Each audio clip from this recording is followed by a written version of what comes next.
Welcome to Wild, Women in Lending Determined to Make an Impact. I'm your host, Robyn LaVassaur. They say our biggest fear isn't being inadequate, it's being powerful beyond measure. In this podcast, I will share how to break through imaginary ceilings, lean into success, discovering your purpose, and understanding how to create the business and life of your dreams. From failures to triumphs and all the tactics in between, let's jump into the wild arena together. Welcome back to Wild with Robyn LaVassaur. I don't know about you guys, but there has been a plague, I think in life in general, but there's so much of it in the mortgage industry. And it took me years and years and years to realize that not only was I contributing to the plague, but that it was having a major impact, not only on my business, but also of my own joy in the industry. So I want to talk about the blame game. The blame game is a big topic. You think about it in life in general, people are so quick to, we could call it excuses, we could call it reasons, we could say a lot of things, but if you really think about it, assign blame to something or somebody other than themselves and or negate blame altogether, meaning that there isn't anything except for a solution going forward. And so I want to talk about that today, specifically to the context of loans, but I know that there's listeners that are hearing this that are in other businesses. So metaphorically, think about this in your business, in your life in general. I'll give you some examples. In our world, there is underwriting, and during that underwriting process, they have a very specific job to do. When we get documents from a client, we ship it off to the underwriter, and the underwriter is like a second, third, sometimes fourth set of eyes on that document. Here's what's really interesting. If the first three people didn't know what to look for, didn't understand a specific rule, didn't know that that document would meet or not meet the underwriting requirement, underwriter receives that document, and all of a sudden the underwriter is saying, hey, I need more information. Now, here's where the blame comes in. As a loan officer and as a team in general, it is so easy in the effort to make the client think that you're still doing everything that you can, that you're doing you're doing your job at a high level, that you are protecting them, taking care of them, that you are not the one who is guilty of anything. You immediately go to blame instead of just next steps. So hear me, that would look something like this. I'm so sorry that the underwriter is requiring more information. I thought that this document that you gave us would work. I know it's inconvenient. What can we do? All of these things. And what it adds to is major emotion, doubt, frustration to the client. But then this is what happened in my business. And I think a lot of us can probably relate to this. And I think that some of us fall back into these habits even now. And I want us to get conscious about it. When we're doing that, I have had real estate partners, different people say to me before, hey, can we not ever have that underwriter again? Man, I pinned all of this stuff on an underwriter that they now think, hey, that was the problem. When the truth is, the documents were the problem, right? The amount of information provided. Now, that's not an always or a never by any means, that there's not, certain things that do take place where blame could potentially be assigned or owned.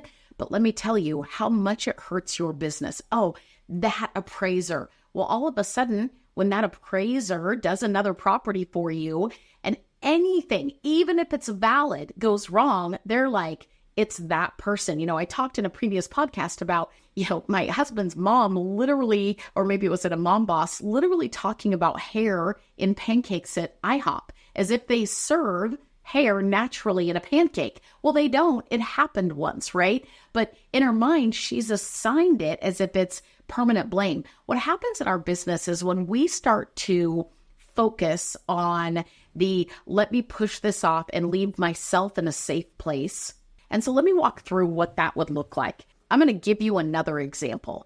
We were taking care of a really tough client. Now, the truth is the tough client generally comes with stress. That's natural, right? In most of our businesses, whether you're in medical, you're in insurance, when they need you under the guise often of duress, right? There's some sort of stress going on in their life. There's change, something's going on.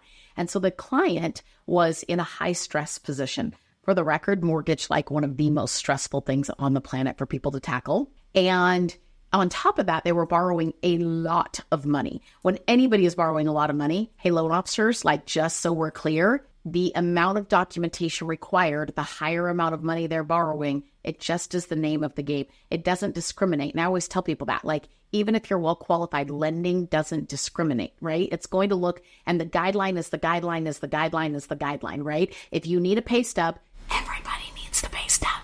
It's not something that, oh, we're picking on you. That's how it feels, but it's not, right? It's very universal. And so we basically had a very difficult, challenging client, challenging loan on top of that. One of those incredibly well-qualified, not incredibly well-documented borrowers. Always causes an issue.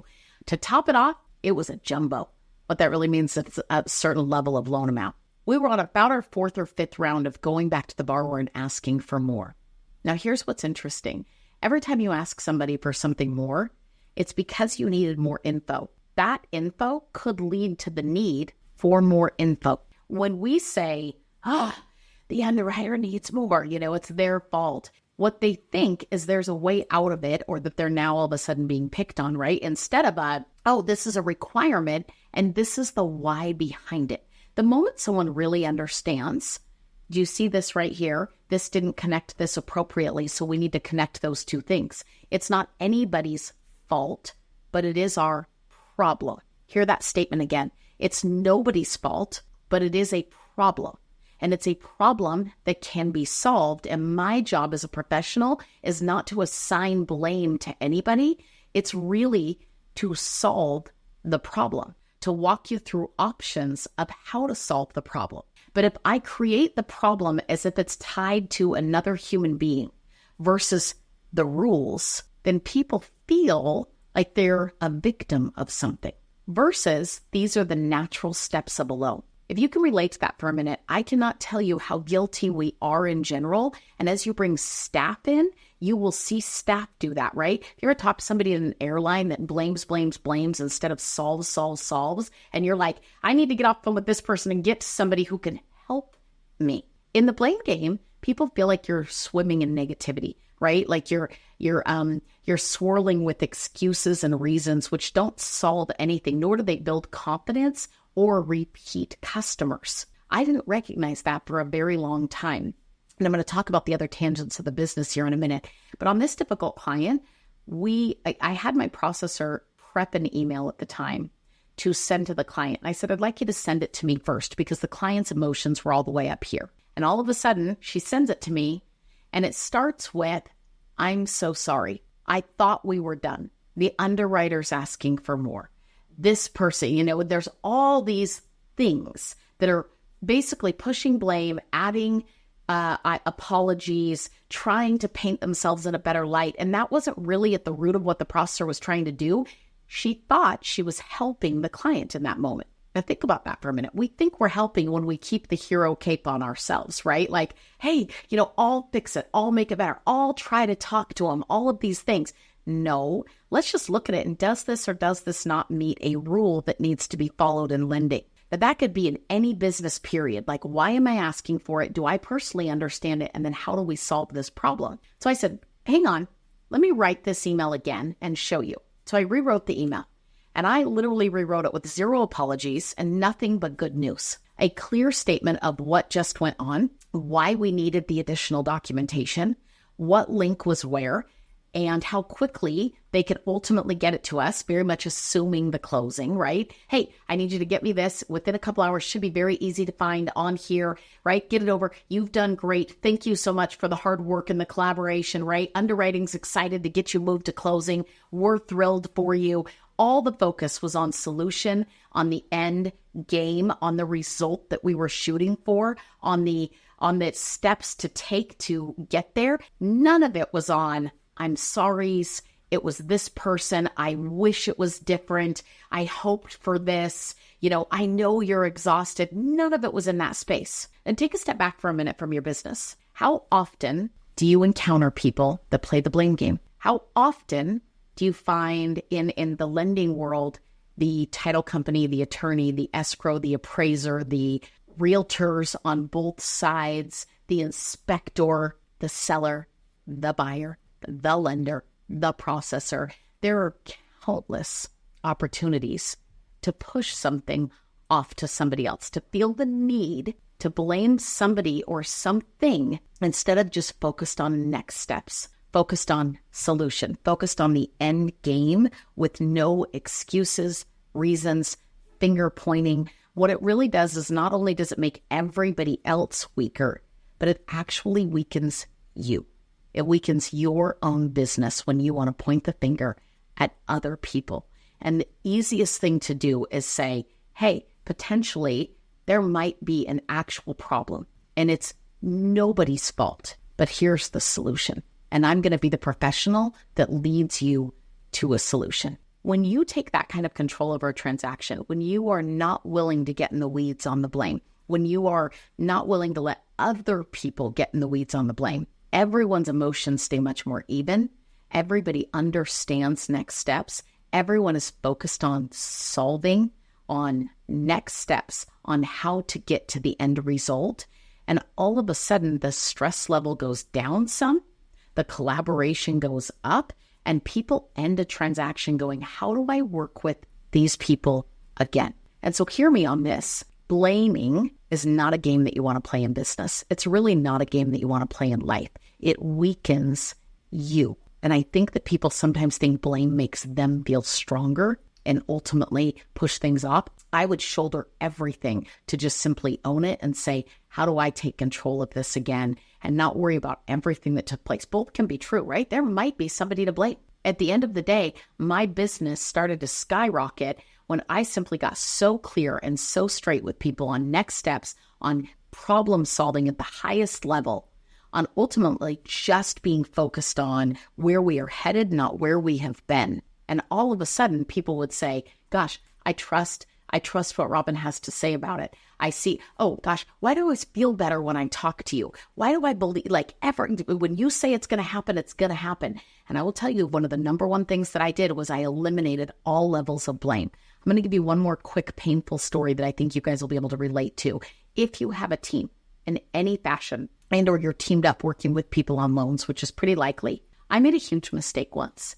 And I came into my team and I said out loud, this is a client that we'll never make happy. I've actually done that 2 different times, right? Where I literally allowed for blame, if you will, up front on their difficult. Now, the truth is, in that moment, if I was creating enough leads and enough loans, I would have just chosen to not make that person my client, right? The client is a mutual relationship, meaning I accepted responsibility to take care of somebody. And if I thought to myself, I'm never going to make them happy, what I did was I gave my team a hall pass to blame everything, playing at a lower level, maybe not serving the client at the highest level, not being as organized or as on point as we could have been. I allowed them an excuse day one to blame the client, to blame the attitude, to blame a difficulty, to blame someone else's misery on their low performance. Both can be true. Somebody can be miserable, difficult, all of those things. If you take them on as a client, you are still choosing to play at the highest level no matter what. And there is no blame to be assigned to anyone else's behaviors or anything that causes your actions to not be at the highest service level. And when I gave that excuse to my team, they inadvertently lowered their standard of even trying to make someone happy. And I recognized it at the end. And instead of being mad at my team, I came in and I owned it personally. And I said, hey, that's on me. I should have never said, this is a client and we'll never make them happy.